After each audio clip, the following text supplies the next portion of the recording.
ഈ ഭാര്യമാരെ പൈസക്ക് കണക്കുണ്ട് കേട്ടോ. കാരണം എന്താ വെച്ച് കഴിഞ്ഞാൽ ഭാര്യയുടെ പേഴ്സിൽ നിന്ന് എന്തെങ്കിലും ഒരു പൈസ എടുത്തിട്ട് കുട്ടിയുടെ ട്യൂഷന് പോലും, അല്ലെങ്കിൽ ഒരു പിരിവുകാരന് പിരിവ് കൊടുത്തണമെങ്കിൽ പോലും ഭർത്താവ് വൈകുന്നേരം വീട്ടിലേക്ക് കയറി വരുന്ന സമയത്ത്, ഇനിയിപ്പോൾ പ്രവാസിയാണ് എന്നുണ്ടെങ്കിൽ വൈകുന്നേരം വീഡിയോ കോൾ ചെയ്യുന്ന സമയത്ത് ഭാര്യ ഈ കണക്ക് പറയും. പിന്നെ ഞാൻ ആ പൈസ കൊടുത്തു കേട്ടോ, അത് നിങ്ങളുടെ ഗൂഗിൾ പേക്ക് ഇടി, അല്ലെങ്കിൽ ഞാൻ അതിൽ നിന്ന് നിങ്ങളതിൽ നിന്ന് ആ പൈസ അങ്ങോട്ട് എടുക്കൂട്ടോ, ഞാൻ ഇവിടെ നിന്ന് എൻ്റെ പൈസ ചിലവാക്കിയിട്ടിട്ട്.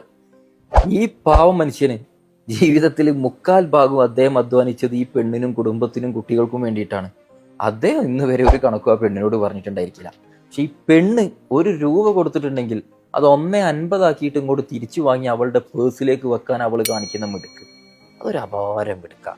കാരണം ജീവിതത്തിൽ ഏറ്റവും കൂടുതൽ റിസ്ക് എടുത്തുങ്ങാണ്ട് പൈസ ഏറ്റവും കൂടുതൽ ചിലവാക്കുന്ന മനുഷ്യനാണ് ഭർത്താവ്. അതൊരു കണക്കും വെക്കൂല. പക്ഷേ ഈ സാധു എന്തെങ്കിലും ഒരു ചെറിയ എമൗണ്ട് വീട്ടിൽ ചിലവാക്കിയിട്ടുണ്ടെങ്കിൽ അതിന്റെ ഡബിൾ ഇരട്ടി കണക്കും പറഞ്ഞ് ഈ ഭാര്യ വാങ്ങിക്കാളും. ഏതായാലും ഇമ്മാതിരി പെണ്ണുങ്ങൾ ഉണ്ട് എന്നുണ്ടെങ്കിൽ, നിങ്ങളെ ഭാര്യ ഇതേപോലെ വല്ലൊരു അനുഭവം നിങ്ങൾക്ക് തന്നിട്ടുണ്ടെന്നുണ്ടെങ്കിൽ 30 ഇതൊന്ന് അയച്ചു കൊടുത്തേക്ക്.